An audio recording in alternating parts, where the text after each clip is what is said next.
All right, we are going.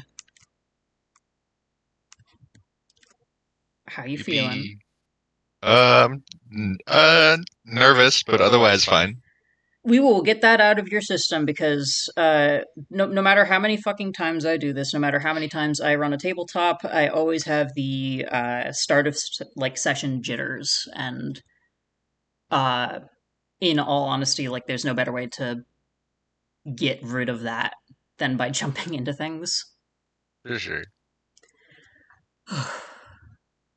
There's a strange depth to the idea of a place that by some improbable intersection of hyperreality and nebulous ideal, or the right coat of paint and a shelf or two, maybe a rock, a cluster of trees, a place might well seem to stretch way further than its boundaries suggest.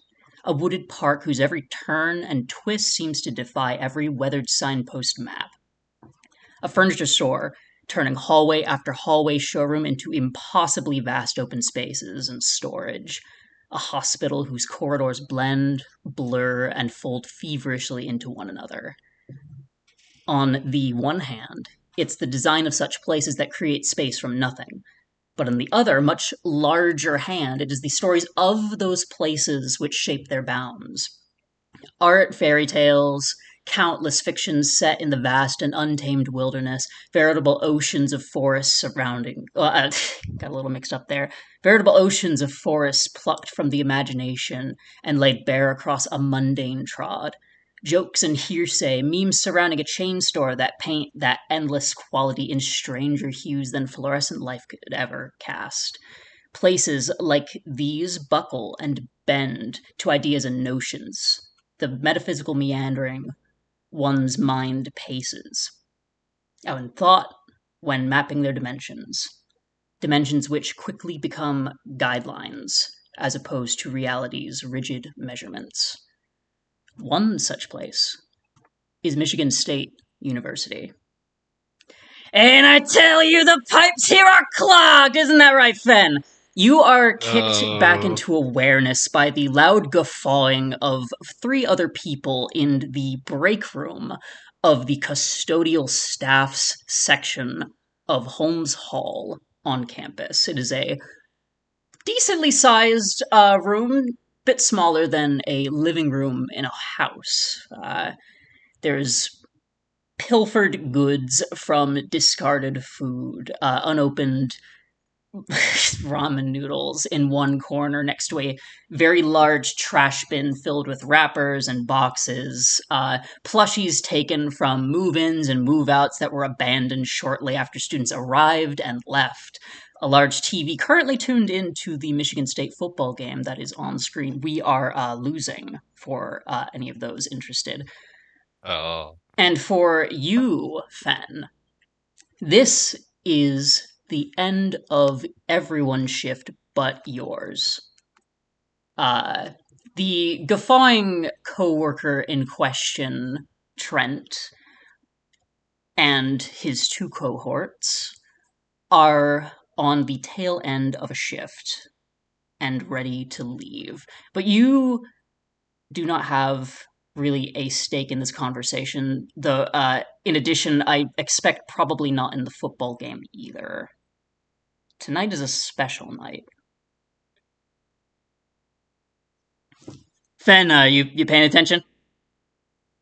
Fenn, like, looks up suddenly with their one eye, which flicks between the three gathered, hooligans, and then shakes their head. You have Trent who he just chuckles. He's this kind of not really like elderly. He's just more middle aged, maybe pushing it a little further. He's got reddish brown hair, bearded, soft kind of features, rounded, rotund, very personable, very warm, but also very loud and upbeat. Despite how tired the guy gets, he is just a locomotive. He is always going. The woman next to him, Lori, this blonde, well kept woman in her 50s, is just locked onto that fucking football game. She doesn't really seem to pay attention to the conversation. At least not anything more than glancing briefly to Trent and issuing a, "They don't talk." You know they don't talk. I know, but I just wanted to check in. They seem kind of all out of sorts sometimes. Oliver, you know what I mean, right? Oliver, the last of your coworkers, much closer in age to you than these other two, does not even really respond. They are this mousy, sullen little thing in a hoodie, just very, very tuned out, very, very fixated on their phone, and earbuds firmly planted therein. Uh, Fenn, before I forget, because we're out of here in a few. Just so you know, Casey, uh, soup for the weekend. If you didn't know, she wanted us to make sure you were aware of your responsibilities for tonight. We had a whole thing in one of the classrooms, so if you could reset the tables over there, the bathroom checks for Publix, bathrooms in the basement, you can just forget about them for now. And oh god, what else do we have? You with me so far? You're not?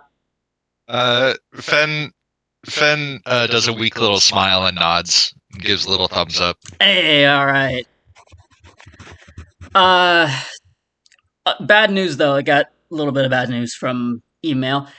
Uh, coworkers clocked out. You're gonna be the only one here tonight. So if anything happens, you know how to contact IPF, Uh, residence halls. uh, Fenn doesn't seem altogether worried by this. They nod again, and their hands shoot through a few quick practice choppy motions to say, "Yeah, I got it." It is of these three coworkers. Really, these three, and also including your supervisor, that only really Trent and your supervisor seem to have been quicker on the uptake for learning sign than the others. And this isn't even counting the coworkers that you don't see very often. Gives a thumbs up, and it's at this point that the other two start gathering in their things. The clock is ticking. Well, then I won't get in your way. I'll just relieve you right to it. And with that, making short work to pull up a coat, maybe throw a scarf on, the three start to pile out of the room into the back dock where the time clock is located. Fenn gives him a little wave of goodnight, and to Trent shoots through a few more motions to say, "Have a good weekend." In a bit of surprise, he signs back for once. Gives a Uh, little salute. that does make Fenn smile a little bit. He of the people here, he genuinely has tried so far, and he's been very patient, all things considered. Um, the other two in their own world, but that's not really much to expect from a job like this. One of the benefits of working in custodial is that you set your own time for the most part, and this sounds like a sales pitch for working custodial. Pro tip: don't do it if you don't have to. Uh, but in reality, this is sometimes a massive benefit. You hardly ever have someone over your shoulder, Fenn, and this means that as long as things get cleaned up and done, it's at your pace. And that pace today is 8 hours. There's been some odd goings ons the last several weeks. In your night shifts, there have been strange sounds coming from somewhere in the basement. In Holmes Hall, the basement doesn't really go underground, at least not the publicly accessible basement. Even in the mechanical rooms, this hardly is considered like a basement, more like a ground floor. However, in those mechanical rooms, one in particular, which controls the salinization machines, there is a door that goes deeper into the steam tunnels beneath Michigan State University. a labyrinthian catacomb from 100 years past, which is meant to manage the entirety of hot water and steam, the whole caboodle, before it reaches the sewers or any of the buildings. It is typically off limits to most people, but rats, the things that manage to crawl their way into those tunnels, do not make the sounds that you've heard. Growls and screeches, the rattling grind of stone on stone, crackling, hissing, and laughing, with strange regularity, all things considered. And to your knowledge, you're the only one who's heard these sounds. Most any other night, this would accompany you for the majority of your shift to kind of tease as a mystery, but not tonight, because tonight's the night you're going to get to the bottom of it. Hell yeah. All right. So the first thing that Fenn's going to do tonight is at least like, because they've sort of gallivanted off and done like random things before when they're supposed to be working. So they know that the first thing they need to do is at least do a little work to make sure that if they get too lost in the sauce and are gone, then like it still looks like something's done. Oh, of So course, yeah, as you do. they're sort of just like on their tiptoes as they rearrange all those tables, and like because they can feel the like uh like they want to be down there. They're excited, Oh, but absolutely. they know they gotta at least pretend to do something first. So they're on their tiptoes. They got the jitters while they're rearranging tables and maybe cleaning a bathroom or two. But once that's done, they're they're skittering their way down to the basement, Right. picking up a heavy flashlight. Now, while you are scrubbing down, well, they're really scrubbing down these tables, not unless people have decided to bring their lunch into the classroom yet again, which is a regular and frequent thing to clean up. Uh, while you're at least setting the tables back up, cleaning off things, and getting bathrooms on the first floor situated, why don't you describe Fenn? So Fenn is a person of fairly average height. They've got pale skin, dark shaggy hair that goes roughly down to the nape of their neck. Uh, it it has this sort of quality to it where you can almost tell that they're the one cutting it. Like it's not being professionally done. They're just sort of like doing it themselves. Uh, the possibly the most like instantly uh like the one of the first things your eyes probably go to when seeing Fenn is that they are lacking their left eye. There's just they try to keep it hidden beneath hair, but there's just an empty pit there.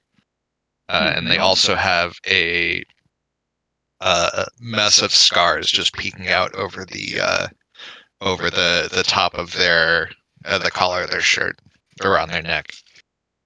Hell yeah. Um, their one eye has a sort of yellow iris, uh, which is just constantly sort of jumping around and like taking in like everything around them. Not in a nervous way, but more in like a interested way, like as if the eye was trying to catalog everything around it at all times.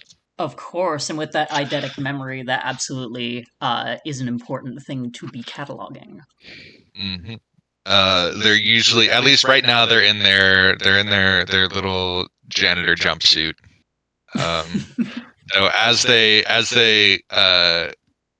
like finish up their work and get ready to do their adventure, they pull it down to their waist to reveal a like fairly normal looking t-shirt, unmarked this time. Oh, you're swapping Um, out from your work shirt. yeah. Gotcha. You ditched the Spartan green for something maybe a bit less conspicuous as an employee. Mm. Uh, and the only other thing that is fairly regular on body is that they've got a carabiner on their belt with just a bunch of little like random keys, but also other knickknacks. Like they've got some like metal tags there that don't have anything written on them. Oh, Uh, like some little odds and ends. hell yeah. Little collection going on. Yeah. Now, there are two problems as you get the classroom situated. Maybe break out the wet vac to just like pressure wash the bathrooms because God only knows what happens in this place, and you know more than he does. The first problem that comes across your mind is the fact that currently, at the very least, with the rest of your coworkers gone, it is only 3 in the afternoon. Full timers on calls typically clock out at that point of the day, even the supervisors. And anybody that stays afterward is more or less left to their own devices, especially the night staff. You have time to kill, and at least for your tasks, you can kill time. Mm.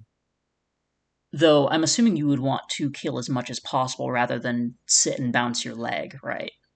Yeah.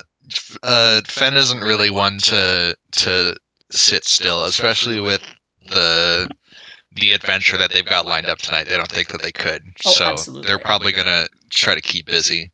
Fair enough. And with these kinds of tasks, you can easily stretch bathroom cleaning and classroom rearranging, trash collection from what would normally be maybe 2 hours if you're rushing it to, say, 3, 4 hours.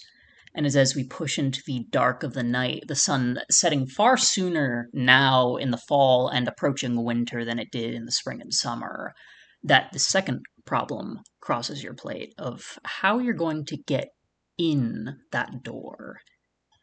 The steam tunnels are off limits to students, to guests, and to most staff, barring a few specific departments.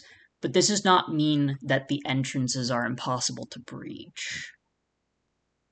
Do you have a plan, Fenn? I've probably seen this door before. Does it have like a padlock on it? Um, Like how is it secured? So these normally have a specific lock that answers to a master key, not really a key that would be included on even a full timer's ring. This would be kept by the building manager or the neighborhood manager, Hmm. if not like for infrastructure planning themselves. That being said, unlike other doors that you know of on campus that lead into these spaces because of repeat breaches, this is one of the few that has not been attached to a maglock. So it I should see. be unalarmed. Is the building manager's office, have they left that open again? Oh, now this is where we get into some interesting things.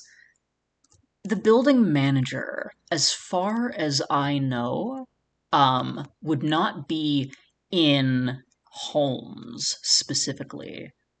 Even like IRL, I don't know this information. Um, but I think it would be funny if I did make an answer up. For your purposes, Fenn, the building manager is set across the street and behind one of the other residence halls, uh, specifically Hubbard Hall, one of the taller buildings on campus, 11 floors of dormitories. Wow. It is one of the least fun ones for you to clean because the dorms themselves are so cramped. You could skip from your building and hope nobody notices and scuttle across the street to see if that's the case. I think that we will do that. All right. Skitter and scuttle our way over there. The roads at this time of night are only so busy. East Lansing is kind of its own monster, where Lansing itself is this kind of sleeping beast, more quiet and reserved. You have East Lansing, where you have freshmen tearing up the roads in nice cars that they're going to ditch the minute that they go back home, or God forbid, at the end of their fucking year here.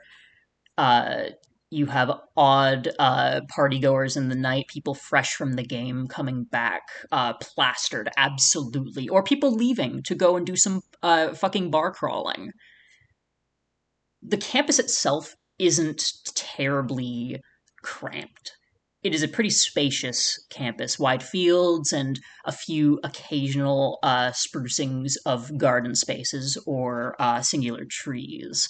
But at the same time, it feels artificial some days, in that these spaces don't always get used. These gardens are a little too pristine and well kept. There's too much empty space. For you, at the very least, with the twilight of the setting sun now into a pristine dark, this gives you cover as you cross the street, radio ideally silenced, and make your way into Hubbard, this gargantuan building lit by amber lamplight. The office itself is locked, unfortunately. Damn. Though the basement is quiet, and these are mostly classroom spaces. Nobody's going to be here. What are you doing, Fenn? Fenn needs to, let's see. So they've been foiled so easily by the building manager simply remembering to lock their office. Oh, of course, you think they're just going to leave it unlocked at a football game? This is a fair assumption. Fenn doesn't know how sports ball works. Oh, don't worry, Fenn.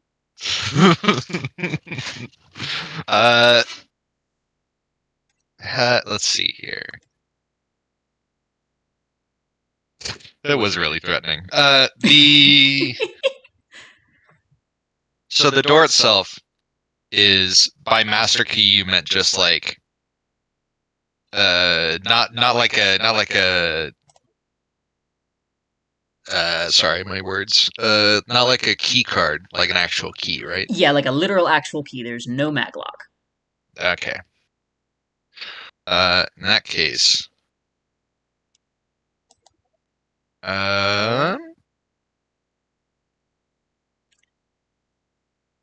Fenn is going to try to get into the, so they can't get in there, so they're gonna try to get into the I assume there's like a shed of like yard tools and like for maintaining the grounds itself, like with like decent tools and stuff. Only partially, though you would find similar kinds of tools if you are doing what I assume you were doing. If you'd like to explain, though. We're gonna try to perhaps cut our way in there. Cut your way into Like, the office or into the locked door? No, into the locked door. Oh, okay. So you're gonna traipse back across the street. Yeah, see if we can take some bolt cutters to it. It's another quiet walk back. It doesn't seem like anyone's noticed you, and between the comings and goings of students, there is now a gaggle of football like enthusiasts who are all visibly drunk, all slurring some random bullshit, and one of them is set next to I think this might be a residence hall employee's Porsche, saying "Spartans will" and trying to lift the front of the car with his bare hands to flip the thing, just because we lost. The others around him seem to be fumbling in their pockets and making their way towards the east side for reasons unknown and probably for the best. Yeah, Fenn's gonna pretend that they didn't see that. The basement, however, waits for you. The supply shed for a lot of your tools on shift is just dead ass in the center of the building in the basement. It's this area most colloquially referred to as the cage, which isn't really a nice sounding word to be calling that, but it is apt. The heavy equipment is locked behind this big fucking iron wrought fence that's just it's just needlessly prison adjacent. A washing Hmm. machine tucked into one corner with countless little cobwebs and dust bunnies. Rows and rows and rows of garbage bags of different sizes, different makes, and like different gloss. There are some that are tiny and huge, but like they're all just in a fucking pile. It's it's efficient, but it's also messy. It doesn't take long to rummage through your keys, however, to get to the real prize here. The back, where a lot of chemical storage is taken care of. Creaking open the Whoa. door, you are met with the more or less the repair guys and of infrastructure, cleaning, maintenance, etc. Mouse Hmm. traps hung up in their plastic in neat little rows, countless little tools shoved into their lockers, into the sheds themselves, countless boxes of uncertain, undeterminate contents, though from the surroundings you assume they must be a variety of either blind fixtures or fluorescent bulbs. Uh, it's anyone's guess. Some of those boxes haven't been opened in decades. So, You Fenn is by this point just like what their current plan isn't a good one, and if they were more right of mind, they'd probably realize this. However, they have been tempted and teased by that basement for so long that they're not gonna let something like the fact that bolt cutting their way through a restricted door might loosen their job stop them now. Oh, of course, as you do. Some things are more important than your job, such as answers. Exactly. So they're gonna be looking for two things at the moment, but they're just gonna leave the door open because they might need more. First up is a set of bolt cutters, which they actually probably know quite well where those are kept, Of course. and also a file. Mm-hmm. Now, the bolt cutters will take some time to find. The toolboxes seem to migrate on occasion. If Hmm. you had to place a guess, given the repairman's like tendencies, his cart location, like just his general route, probably be on the west side of the basement. The file, however, is a much easier find, as it's usually kept alongside the paint scraper blades, which we have too many of. Alongside that, if you were also interested, you might be able to find tweezers and the like, small implements that could Ooh. set into a lock if you really had to get desperate. Yeah, let's grab those as well and shove those in one of Fenn's many pockets. Mhm. And I'm assuming you will head to the west basement. Yes. You step out from the cage, and there's that tempting damn door, the mechanical closet. They call it a closet. That's not really the most accurate way to put it. Opening that door is like opening a maw to a pitch black abyss. There's stairs that lead into a half crawlway. There's the desalinization machines. Well, not really desalinization, that's not the right word. They are water softeners. They take the iron out of the water through heavy, heavy use of salt. There are massive, massive garbage compactor bins that have been shoved and sequestered off into a corner. They're bulky, they're ridiculously heavy when full, and at least in more recent years, the college has stopped using those compactors for complaints of pests and insects. But further in are stranger things. There's generators that sit unused as signs for asbestos warnings up in the corners. You know more or less the signs to look out for to avoid fibromyalgia. Not fibromyalgia, what's the word? Mesothelioma Mesothelioma. and lung cancer. Don't fuck with asbestos. That's your PSA. Uh, and also, among all of that, among the rodents that no doubt have made a home in some of those little asbestos fiber nests, is the door in question. The door. You've never really seen what's on the other side of that door.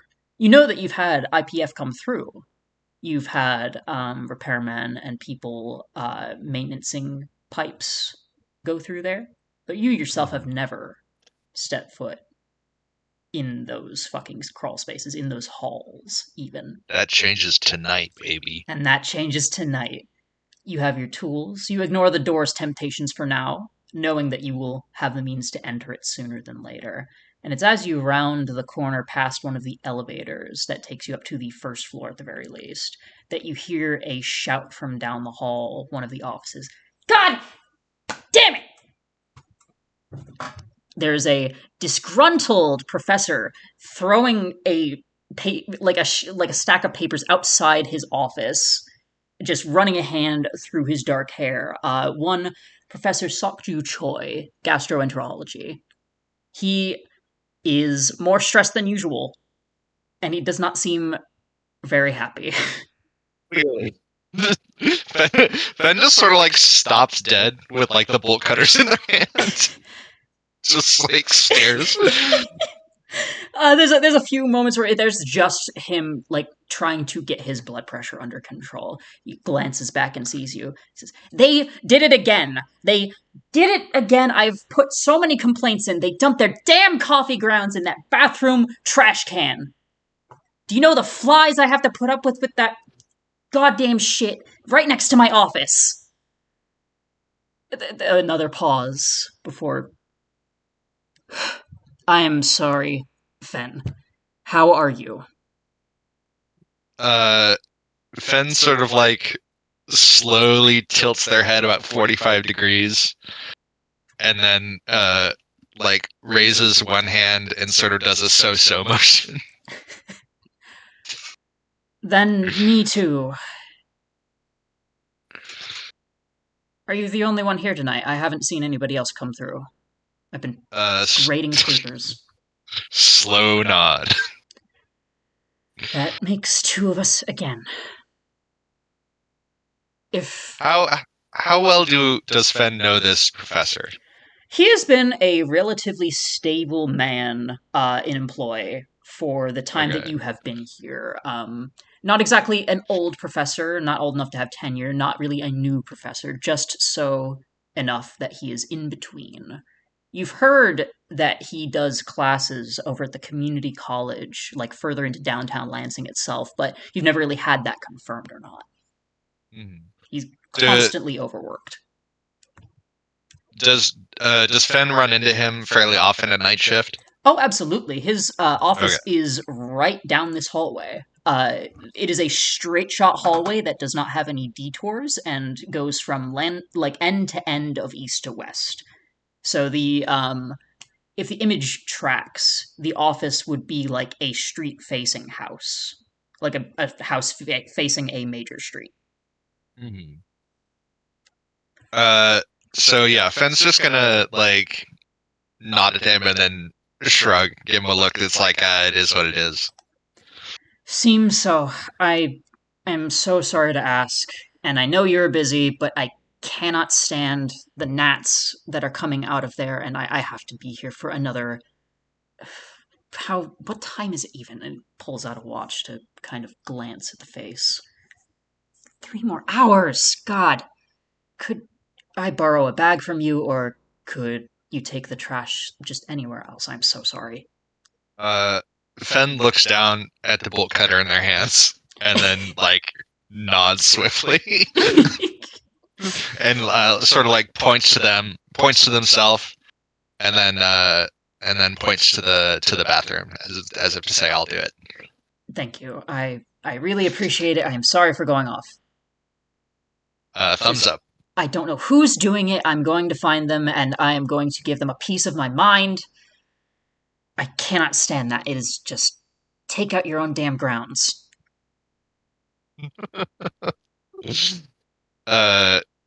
Fenn, sort of like shaken out of their secret hunting like reverie, just gives the professor a sort of like sad smile, and then edges their way towards the bathroom to help out this poor man. These basement bathrooms are much more crowded than their neighbors upstairs. Very tight turns. Fitting the wet vac in here is always a pain in the ass, but on the plus side, at the very least, well, rather, at least within the last few years, the students don't really use these bathrooms all that much, which is strange. Just they're kind of this in between that get forgotten. Mm. Um, the trash bin in question, however, undoubtedly has been filled with at least several pots worth of grounds, wet, and already teeming with insects, which Ugh. is unfortunate because the rest of the bathroom seems pretty untouched and clean. All right, we're gonna bag that shit and take it out. Now I'm going to do something Just like, funny. oh, Roll me one die. one die. Okay. 5 or fewer is one half, 6 or higher is the other half. All right. So do I just hit roll one on Yeah, the just mage roll one dice roller? and tell me what the number is. Uh, let's see. I got a 3. You take the bag out, and the last person before you didn't fucking put a new roll in there. There are no trash bags in that bin. No. uh, but it's fine. It's an easy bag to tie up. You don't even have to take it fully upstairs yet. Not until your business is done. And thankfully the extra bags are back where you came from anyway. It's a few minutes walk at most. Yeah. Fenn does a big sigh and say, "All right, one thing at a time." So we'll grab that and let's see. We'll grab that and we'll go to take it out, and then we can circle back afterwards. Very, very good. Now, you have your bolt cutters, you have your file. The Hmm. additional tools that you were looking for, maybe something finer, little wrenches, or just anything that can take down that damn door, unscrew it, take it off the hinges. Yeah. Those are in the storage closet on the west side basement. And after all, you were correct in your assumptions. The cart is exactly where your coworker would have left it, leaving you free to pilfer whatever you want from it with the knowledge that you can return it later. Yeah, of course. And of course, that just leaves the door. The door. You have your flashlight in tow, and it clicks on.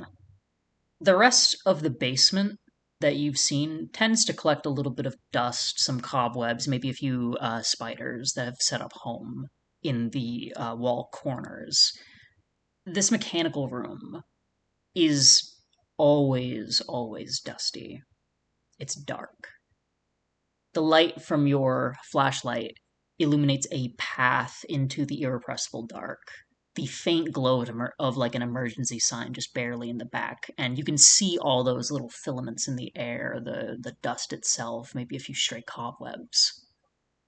You take a step in, it's almost as if the sound just echoes way more than it should for such a small space. Even with the fucking roar of the fucking water softening machines right next to you, it still just feels off. But there's the door. It's still locked, still closed. And I would like to ask how you want to go through this door. All right. Well, the first plan is see if we can sort of like take those tweezers and Fenn's pocket knife and like whatever other small implements we grabbed and shoved in our pockets, and we're gonna try to jimmy the lock. All This is right. probably pretty old. Let's see if we can be more subtle, Chris. All right. So from your pocket, the fucking file comes out, the pocket knife, nails that you may have picked up, a hairpin that you've bent in preparation for today specifically. You've twisted it and bent it into what you think might be a correct shape, but there's no real way Hmm. to find out. You will have to pick and pry each one of these teeth of the lock. I would like you to make a dexterity plus larceny roll, and I'm going to say Okay. that this is difficulty 7. You are Let's allowed to see spend here. willpower on this. It is 1 willpower for 1 guaranteed success. All right. We'll spend a willpower. All right, so that's 1. And then we have 3 dice. We have no larceny. That's 1 more success. Oh, you got 1 more success? Yep. Oh, damn. Now, in the back of your mind, as you are picking open this lock, there's the dreading sensation of what if the hairpin breaks, or what if the file gets stuck in a way I can't jimmy out and I have to explain this tomorrow, this very conspicuous setup. Or worse yet, what if you can't get it open this way and you've only wasted time? Maybe you'll have to just straight up take the door off its hinges. And if you had done that before, I would have asked you for a dexterity and crafts roll as opposed to this. But we don't have to think about that because you hear a click and a creak Baby. as the door pulls towards you and opens into the dark. It's darker than where you currently are. Even the beam of your flashlight kind of struggles to illuminate the stairs, the concrete that goes down into the ground. In the darkness, Fenn's face splits into an almost manic smile. And it's here that you swear you can hear those damn sounds again. Some unintelligible, echoing conversation, just barely there. This slight sound playing on the edge of your hearing, but you hear it.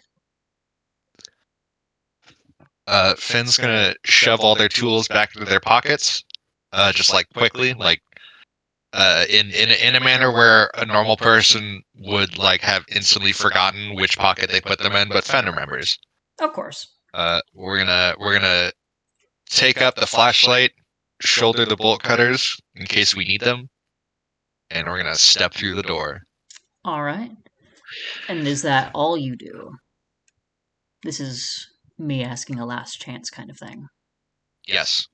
All right.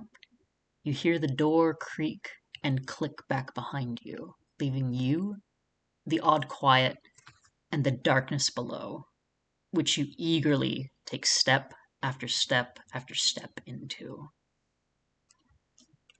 The steam tunnels reek with the smell of concrete dust and insulation, musk, mold, mildew on humid and hot, abrupt wafts of air.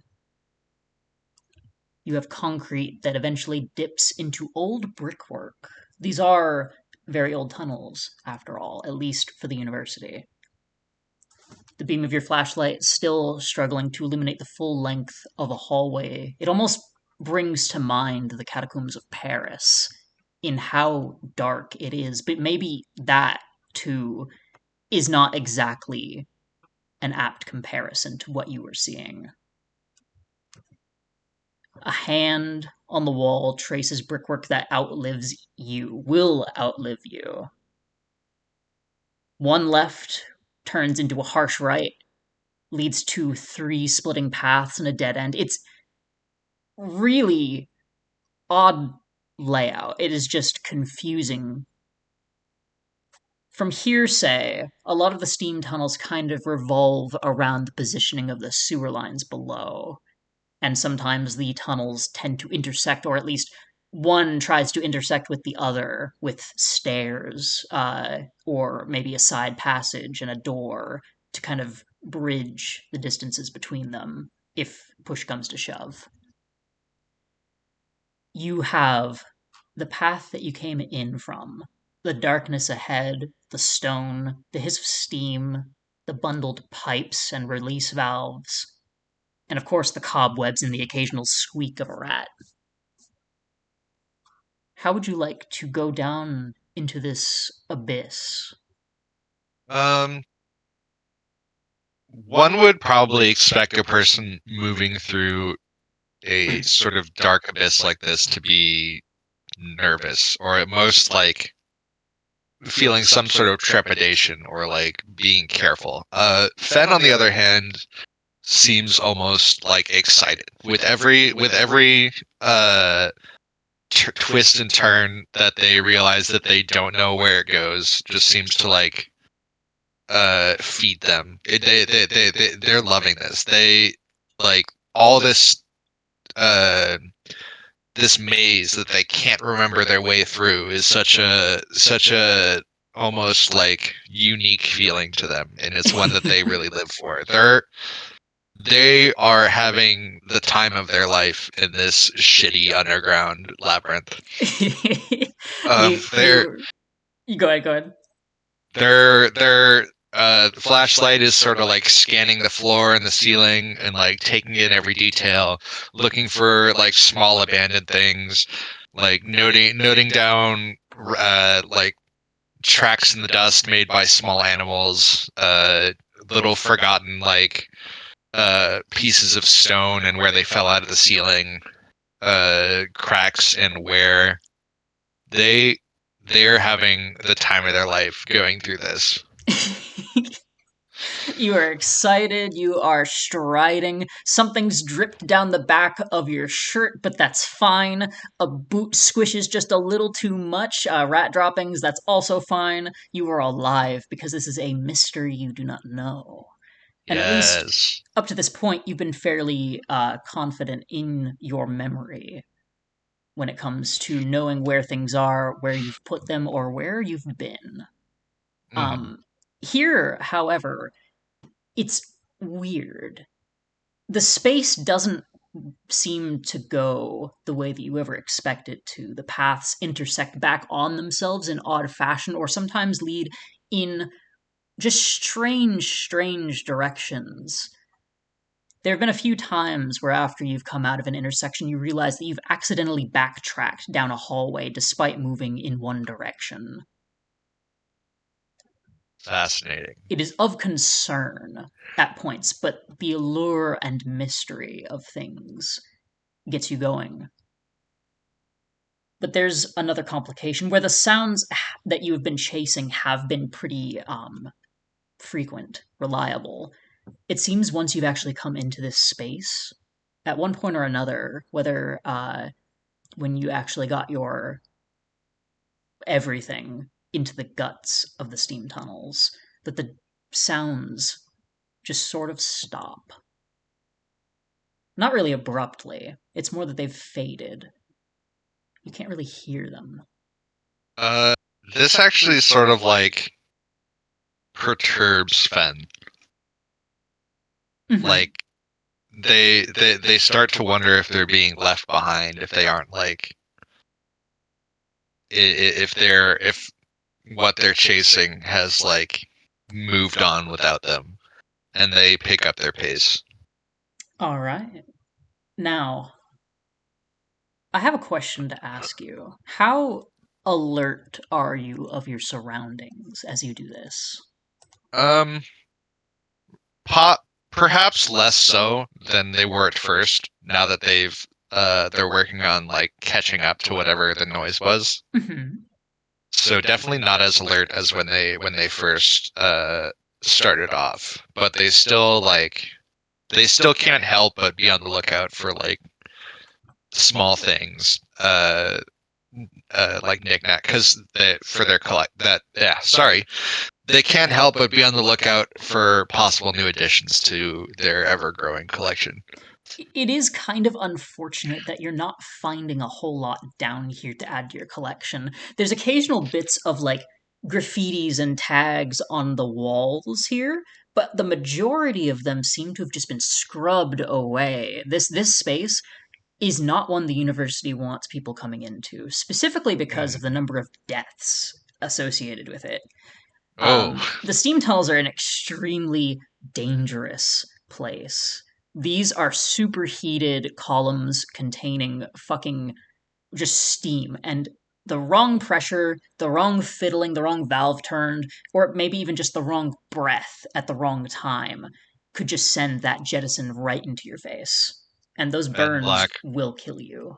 fucking dies. Steam, yeah, don't fuck with steam either. That's your second PSA. No, I'm aware. Even the grounds themselves, where there should be maybe like cigarette butts or Just little knickknacks. Maybe somebody dropped something through a grating, or just anything. A lot of it's just been cleaned up. This is as maintained a space for something that should be pretty fucking disgusting year round as you've seen on campus. Hmm.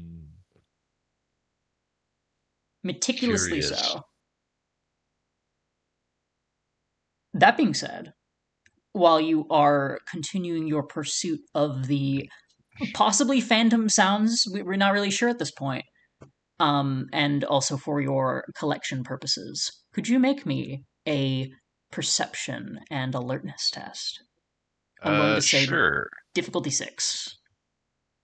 Does this count as delving for my perception specialization? How would you like to delve when it comes to perceiving your surroundings right now?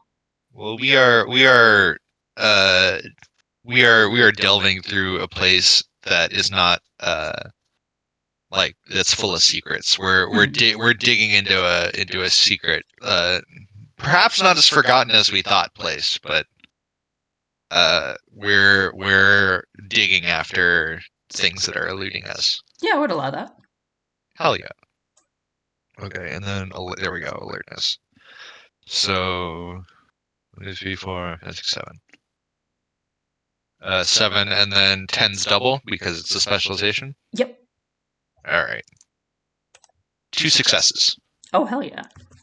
So, in this space that you have decided to just rocket down into in the face of possibly losing your, perhaps not one chance, but your present chance to get to the bottom of this, you have more or less familiarized yourself with the copious amount of rat droppings that occasionally will just be littered or piled into the dust below, the tracks that they've left behind. And it's somewhat odd that among them are now boot prints, the Mm. embedding of what seem to be heavy soles. Not right this second or from even today, but recently, absolutely. But that's just one part of it. In delving into the dark, these chambers opening up just a little bit more to not be these fucking tight crawl spaces or causeways. You can hear some sounds in the distance, but they're different now. It's more as if whispers are being bounced off of these stone walls. Uh, Fenn sort of grips their flashlight tighter, and chooses instead of feeling nervousness from seeing boot prints where there shouldn't be and whispers where there shouldn't be, they instead choose to, in their normal fashion, take this as a sense that they are getting closer to their goal. They're completely lost in the search at the moment. Almost they've put aside what would normally be considered rational thought and are basically a machine of uncovering secrets and a machine of uh searching for unknown things. I see. And I'm assuming you will just let it chug along. The passages Oh yeah. dip. They spiral in weird corridors that seem to snake around some unseen sewer, sometimes a stairwell. The whispers never really get any louder. Your flashlight never really turns up anything more. Occasional boot prints seem more fresh on the ground here, from a puddle, from the dust, than anything else. But something else has started to join them. Are you familiar with what a wolf's paw print looks like? Yes. Are you familiar with what that would look like if blown up to twice its size? Oh no. This uh track is. It should be impossible. Down here, of all places. But there it is. planted right This in the dirt. does cause Fenn to stop. Because this in itself has sort of like shook both them and the machine enough for them to regain a sort of control and like so their footsteps slow and then stop near one of these big footprints, and they just sort of like look it over with the flashlight, like trying to tell if it's been drawn there, Would you like like to faked in some way. Would you like to investigate by any chance? I think I would like to investigate. How would you like to do so? Investigation plus. Um, can I do investigation plus perception? I would allow that, though if you wanted Take to a good. intone whether it was genuine or if it seemed staged, maybe that's the right Yeah, word, you might want to use wits. wits. Okay, we can do wits. I will say difficulty 6 for this one as well. All right. 2 successes. 2 again. Very good. It shouldn't be possible. This can't be real. And MSU, of all places, maybe not quite to the degree of MIT's pranks, their campus hacks, as they're called, is something of a prankster campus itself.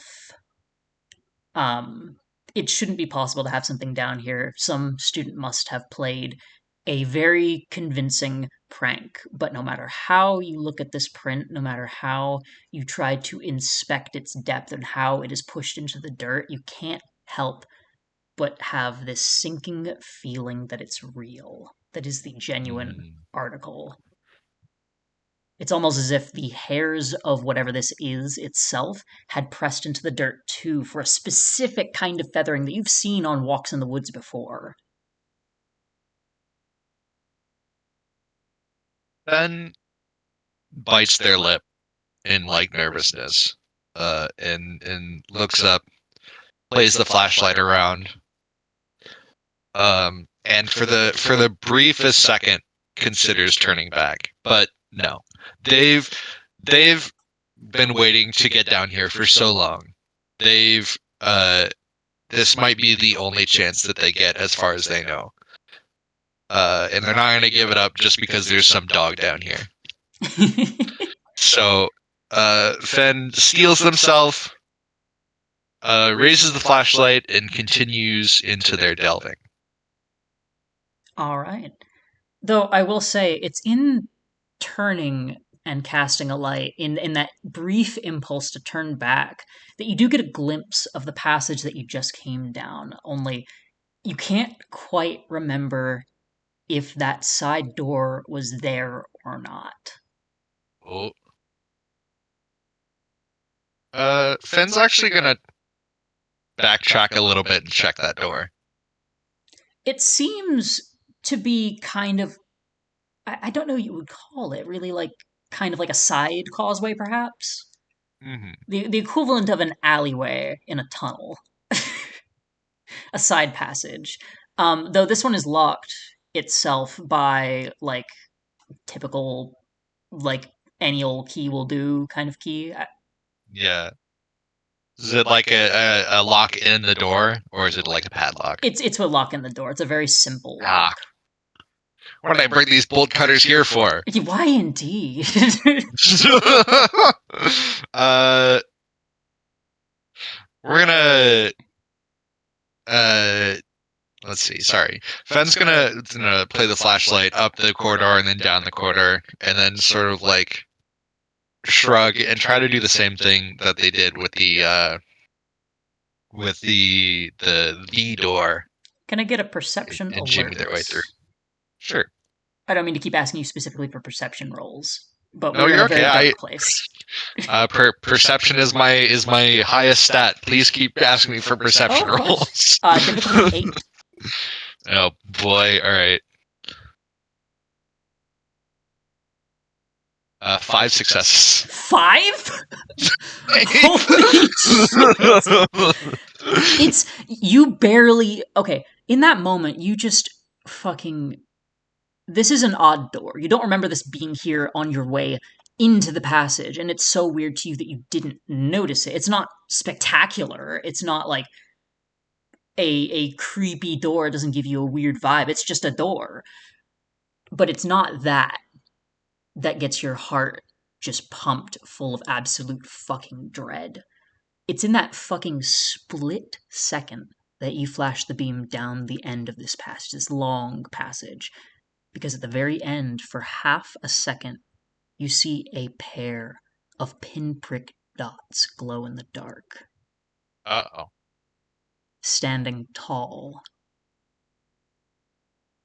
Fenn's gonna stop poking at this door. And just, like, very slowly try to sort of, like, turn towards that. The beam trails across dirt, concrete, old brickwork, the paw print, and eventually comes to just barely outline this rugged form. Coarse fur, at least from here, what you can make out. It's really hard to tell from this distance. But that pinprick gaze is set on you, unmoving.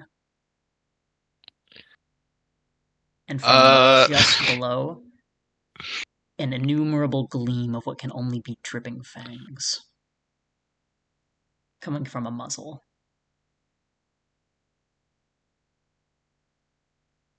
Fenn Black makes this sort of, like, odd strangled yelp.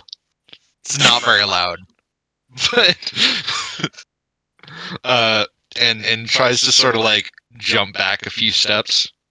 The first moment you make movement, the thing is barreling after you. It is chasing you. We run. All right. Would you like to give me a... See, here's the thing. You may think to yourself, Jolene, wouldn't we use dexterity and, say, athletics here? And I would say, half right? I would like an athletics and strength roll, please. Oh, and you will see why. Oh, no.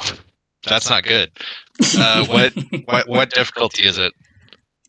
We'll say difficulty 7. Oh, boy.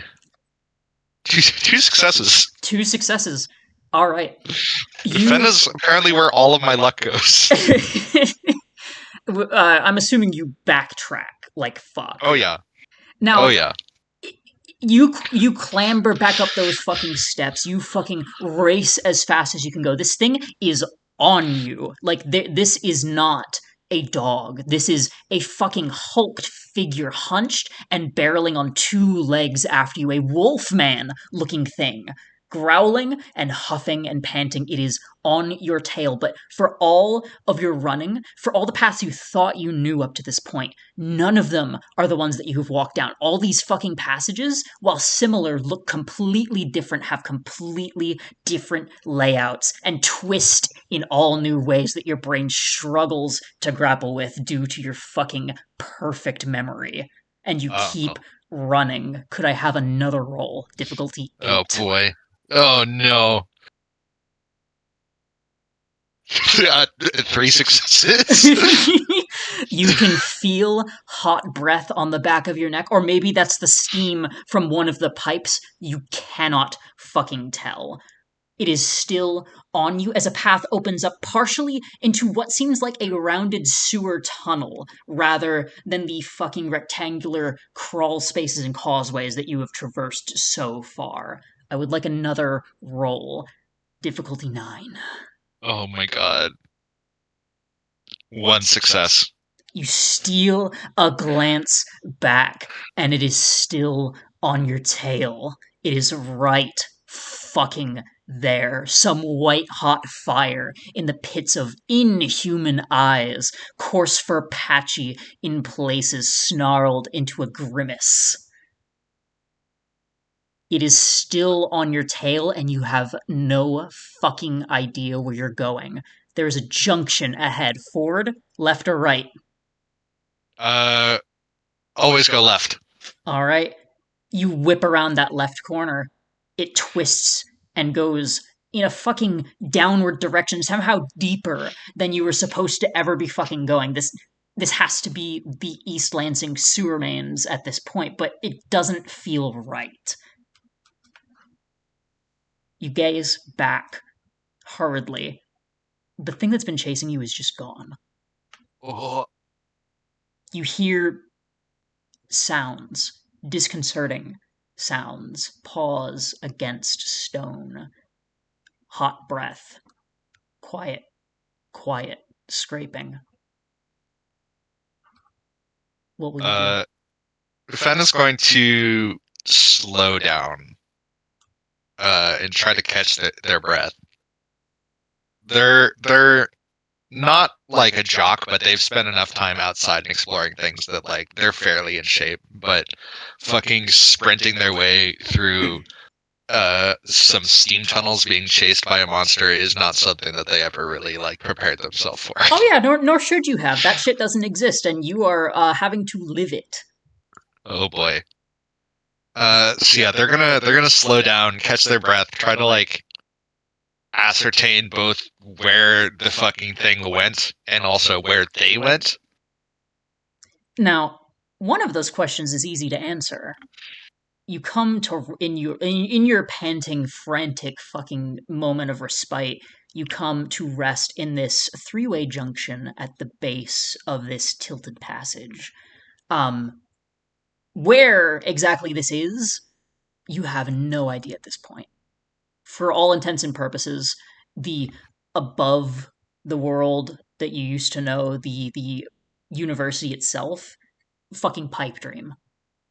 Trying to get back to it with this situation on your plate would be impossible, and getting back before your shift is over is a ever fleeting dream. The question that's harder to answer, however, is where that thing went.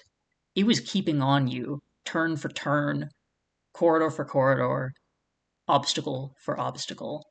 One turn shouldn't have thrown it off, but it still just vanished into thin air almost.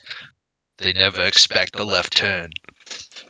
But you can still hear those sounds. Sometimes it sounds close, sometimes further out. Mm-hmm.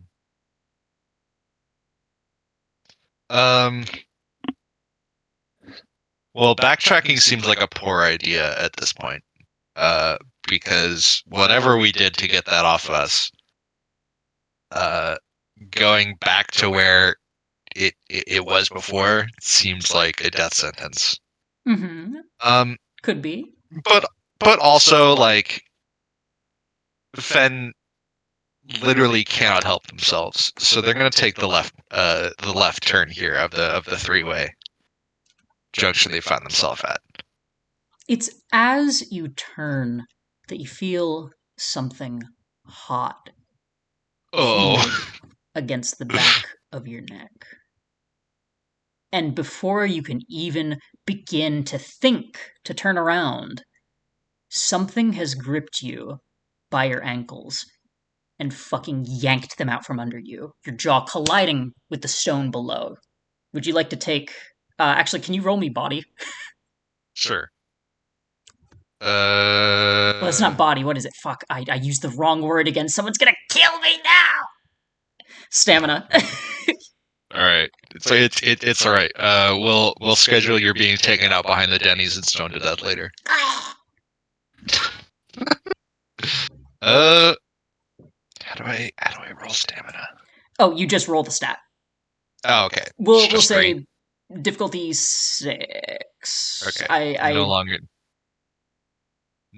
difficulty 9. Yeah, I know that there is a specific process for doing this for ease of like running this right now. This is what I'm just going to ask you for. I got a botch. You got Can you mark down a I'm pretty sure it's still called lethal damage.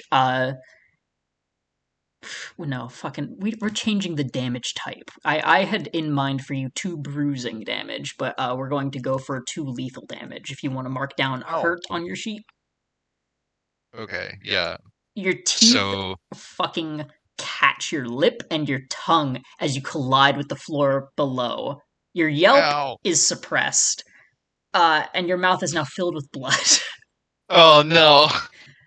But maybe that's not the right way to say it, because it would be filled with blood if you were still chin first touching the ground. You're currently being held by your ankles like you were a fucking bag of potatoes.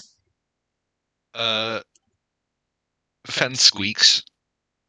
It's the thing, the wolf creature, whatever this is. It huffs from its snout, gazes down one of the passages, and then it signs into the dark, which you Oh, recognize as caught it, which uh, is. Oh, go ahead, go ahead. Fenn just sort of like stares wide-eyed at it and signs back. No. Whatever it is, it doesn't pay attention to you because immediately after you hear a voice from down the hallway from what sounds like a woman. Excellent, was just about to say. Sounded like something a bit bigger than a rat, didn't it, Carter? You changed your Oh, guess 3 times, Mouth. Don't act like you're the god-given savant of guessing games. Maybe if someone hadn't turned off her torch, I could. There's no hard feelings. I'm a man of my word. It's a cacophony of 3 other voices as those fucking, like, crack of boot fall on stone begins again. It's the same sounds that you've been hearing. And from the dark come forth 4 people. 2 of them women, one dressed in all black, frumpy hair, frowning, taking what seems to be a wrapped parcel from a blonde man, dressed in college street fashion, a hoodie that doesn't even seem fucking a day old with the MSU logo on it, fucking cargo pants, and something at his side belted to it. Another woman dressed in full raver regalia, but from several decades too far back. It's all neon, all raw XD, perfect for a hot topic. whatever happened to the Raver's Code? Oh, whatever happened to the Raver's Code? The 4th among them, however, is small, very quiet. They seem to be muttering something to themselves. This small, twig-like little thing, like wrapped in skinny jeans that cut up into a coat that is too large and too bell-shaped. These 4 individuals come by as you are first set down and then more or less gripped by the scruff of your neck. Fenn looks miserable. These people look young, but as the 2 women bicker and argue a little bit more, and the man in question that seems to be kind of the ringleader of these miscreants, kind of pinches his brow. It's just there's something off about all this. Thank you for putting the thing down, Porter, but God, look, it's fucking shaking, poor thing. The wolf thing signs back, shrugs. It didn't give me a choice. What do you want? You have opportunity to try to speak here now that they're actually paying attention to you, though with some of them it may be harder than others. Fenn like raises 2 shaky hands because I assume that we've dropped our flashlight and bolt cutters at some point. It might have been when you came around that corner. It could have been when you were clambering up the stairs, when you almost tripped on that fucking, like, bunch of pressurized piping. You have no idea at this point. Yeah. Though one of them shines their fucking blinding flashlight on you. The Raver woman. Fenn tries to control their shaking hands enough to sign 4 quick words. Please don't hurt me. Oh, look how scared it is. Oh god, the fucking bleeding, the whole tiny little thing act. Carter, it looks exactly like your type. The man kind of just chuckles, glances you over. No, I don't think so. Now, what is one of these little things doing down here? Uh, Fenn manages to sign 2 words. Looking around. Just looking, huh? He seems to know Nod, sign. nod, nod, nod, nod. Oh, well, that won't do. Um, you aren't one of the maintenance people. You're not even wearing the employee shirt. Fenn signs janitor. Now, what's a janitor doing down here? This is just more interesting the more we dig into it. Carter, you don't have to humor it. We don't have time for this. Come on. They repeat the sign for looking around. The man, like, you raise your hand to speak, but it's almost as if he's shushing your hand very gently with a single finger and looks to the very frumpy goth woman. Mouth, I don't need you telling me what to do, okay? Well, we don't have time for it. Like, we literally do not have time for it. We actually know where we're going this time. And we will get there, but we have a problem first. In the corner off to the side, that the quiet one is still muttering to themselves, occasionally stealing a glance towards you, but never really eye contact for more than a few seconds. Fenn's one eye is sort of like flicking between the entire group, except for the werewolf, who Fenn is doing their best to not look at. The werewolf, if you can call it that, has taken a very lax, very human posture, clearly almost bored with the situation.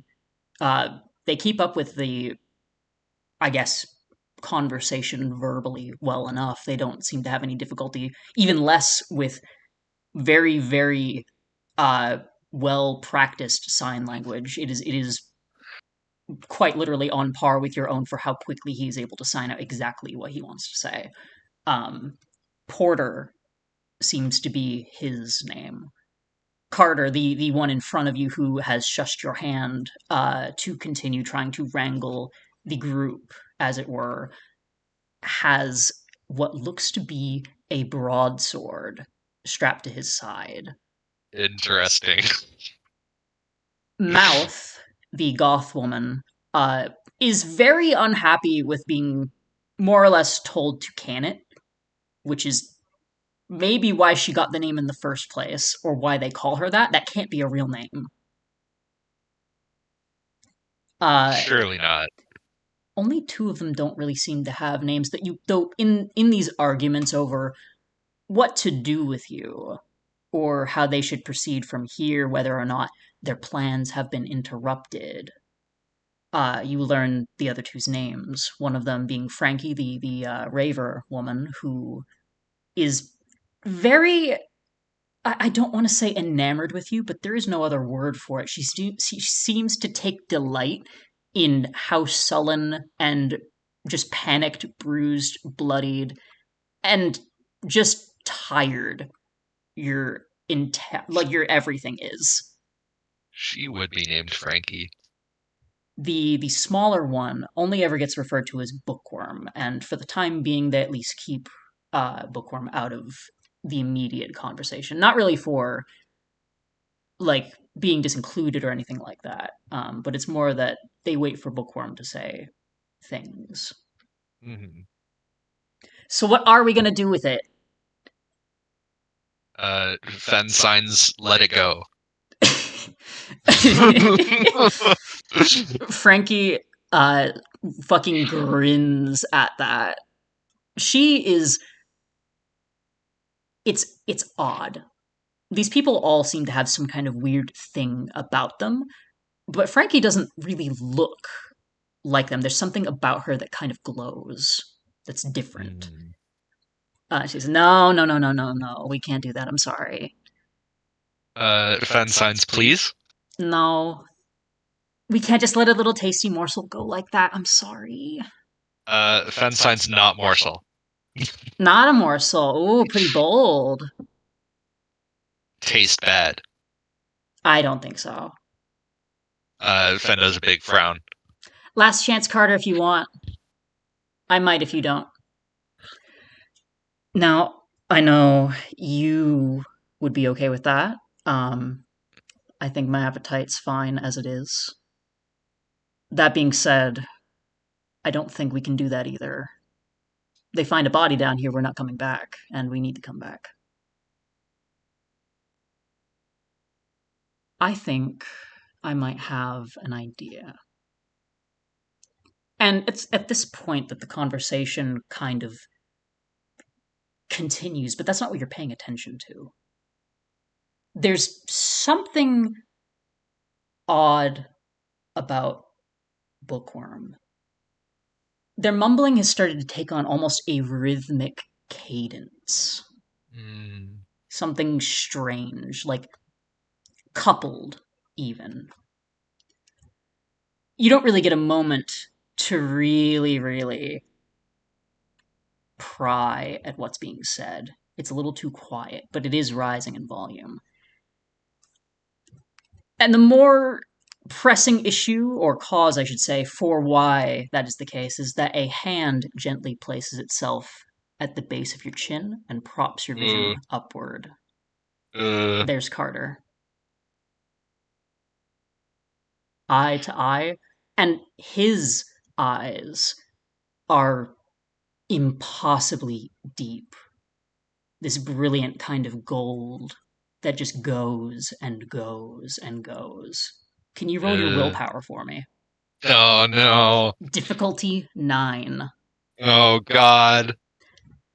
So if I Don't spent worry. a willpower before, it's still 4, right? It's still 4. It's your total willpower score, not how Okay. much willpower you have in your pool.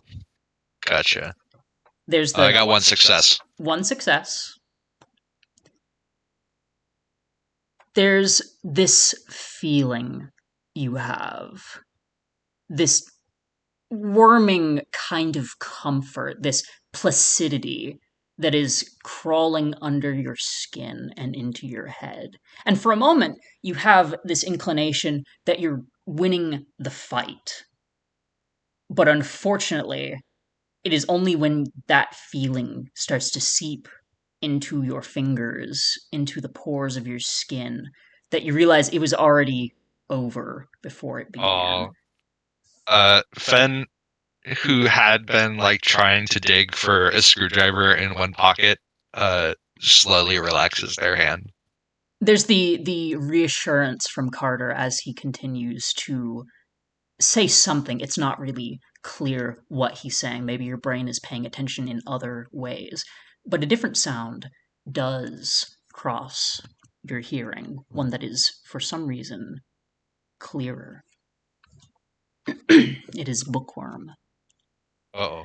Oh, well done, I commend your pains, and everyone shall share in the gains. And now about the cauldron sing like elves and fairies in a ring, enchanting all that you put in. By the pricking of my thumb, something wicked this way comes.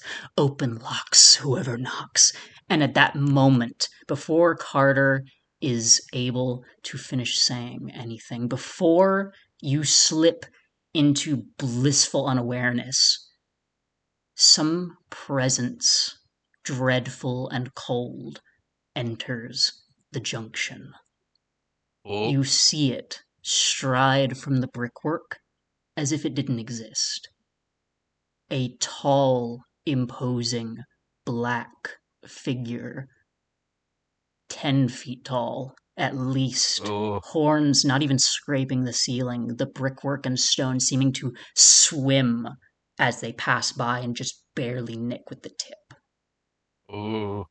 Some goat-headed man, garbed in black cloth, steps between Carter and you and the weird werewolf at your back, whatever it is. The hand at your chin leaves, and the placidity fades. The grip at the back of your neck, too, also fades, as everyone panics. Hey, what the fuck is this thing? Carter draws his sword. Porter attempts to lunge at the thing and is summarily thrown back into the dark depths of one of the hallways like a rocket. The thing turns its gaze as the others freak out. Adrenaline in your veins. Carter rearing back. The goat-headed man stretches a hand, gnarled, worn, for your chest. What will you do? Fenn is sort of just like frozen at this point. Like, this is a lot going on. Because they, like, earlier today they were cleaning bathrooms. So Fenn is just going to sort of like stare open mouthed at this. They're gonna like their feet try to run, but it manifests only as like a few short steps backwards, and then maybe they like trip and fall. And trip and fall you do. There's something about this thing that just is completely, utterly wrong. It is more than these things that you have come to know in the tunnels, more than the tunnels themselves. This is just, it is concentrated. Your skin feels sick. The hairs standing up on end just from the presence alone of this thing, as its hand continues to reach and reach, as it careens forward and as it leans down to meet your slight frame. The other hand reaching from within its robe and very gently, very casually, and just gracefully flips key after wrought key after wrought key on this seemingly endless ring that just stretches impossibly into the depths of their cloak until they settle on one. They take it from the ring, they place it in the palm of that gnarled hand, and they continue to reach forward. And I would like to give you one more opportunity to do anything. I'm going to pass. You're gonna pass.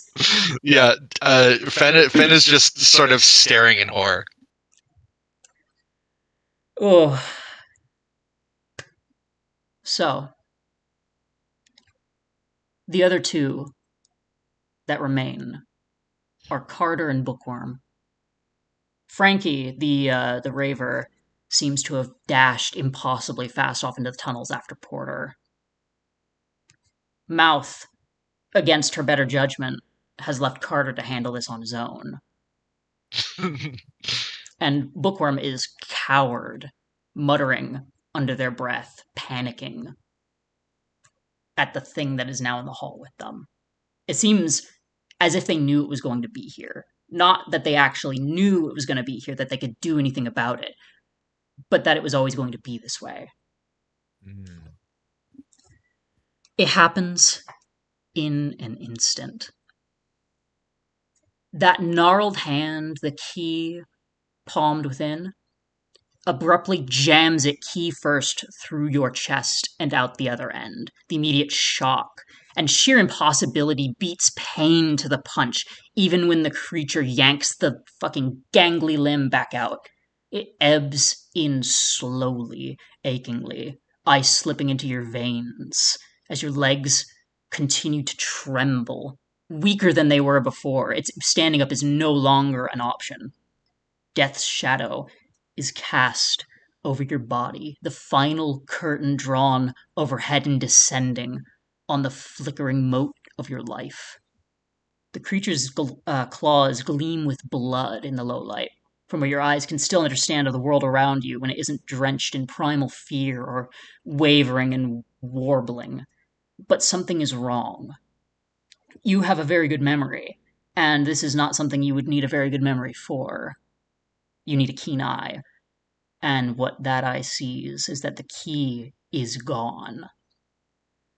A sharp pain blossoms from your palms, impaired hunger and new sight, the dull sensation of death itself seemingly receding in favor of something alien sprouting through your body, your very soul, something that shouldn't be. A mania seeping into every pore and bleeding capillary as memories that are not yours flood your mind, as physicality that doesn't belong to you threads the gaping hole in your chest shut, melts the features of your face smooth as dripping wax. Endless Oh. shelves and cobbled tomes, forbidden rites and sorceries teeming at your fingertips and memory, endless walks in summer woods beneath winter skies, a silver path winding and unending, yet bending to your presence, your will. The stone, brickwork, and concrete, the dust beneath you gives away. All of the steam tunnels twisting and winding in new metal around you, wooden planks and hung lanterns taking place of the pipes and the bare bulbs that do not glow, in teal now, outlining passages that should not be, distance that can't exist. As Carter 2 is now whipped into the fathomless dark of this sewer. No, labyrinth. But that doesn't matter. That none of it does. Because you remember something from these gifted recollections, this soul that was never meant to be yours. You remember walking the silvered path, seeing the gleaming gates, the road to Arcadia itself, twisted into and around this abominable nexus, and all you have to do is find it. The goat-headed man is gone. Everyone is gone, and you are filled with this ecstasy of memory. But something is off. For your perfect memory, for this gifted recollection, you do not know where the path to Arcadia, this perfection of existence, this paradise is. And what's worse, the halls around you, these new shelves, this wooden flooring, all of these passages, the idea of the labyrinth itself that you are now at the center of threatens to consume you. And what would you like to do with your gifted power? I remember. And Fenn, or the thing that will be Fenn, stands and stretches out its hands and unmakes everything that is trying to consume it. Unmakes is an interesting word, especially for one that is so familiar with paths and walking and walking. You sit at the center of this labyrinth. You are making your own door out. The mysteries it contains, the way that it threads, the crossroads, the junctions, the secrets that still lie. You can find these another time. You will always have access to this place. But for now, it is time to go. From the brickwork sprouts a door. Not quite metal, not quite wood, but a door nonetheless. It blossoms from the brick and opens before you even reach your hand to touch it. Everything around you, however, is a cacophony. It is like being in a stomach. The way that the tunnels themselves convulse and come inward, contract. You only have moments, as you step through before everything stops making sense. Oh. You don't really remember how you got back into the basement of Holmes Hall.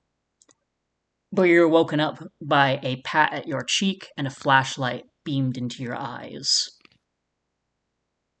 There are two men overhead, both in what seemed to be EMT garb, as a suited officer speaks to a familiar face, Professor Choi, just across in the maintenance hallway leading to that door.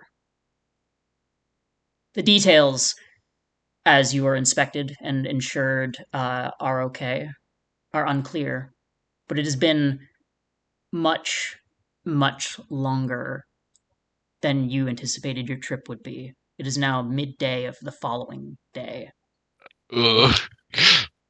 In the time between the night and the morning when your professor friend came back, he had reported to the police sounds of screaming and panic, insensate words, and just bizarre tongues, confusion, and things that don't make sense, things that can't make sense, coming from you, cowered into a corner in the maintenance room where he is unable to get into. And it's only just been now that they've been able to get you out of this kind of catatonia. Hmm. So I was wait. Fenn was saying words. Yep. Fenn was speaking. Interesting. So Fenn raises their one eye and tries to like weakly ward off the EMT. Unfortunately, they do not seem okay to let you alone, given what all they had heard and what they had observed. Oh You're being carted upstairs. no! It is My feeling there. when carded. You were left with more questions than you bargained for, and you have even less answers than you wanted or even got after entering that place. But Yeah. on the plus side, there's something different now. There's a bigger prize, even.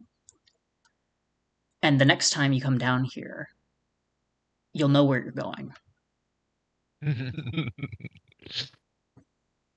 And that's the session.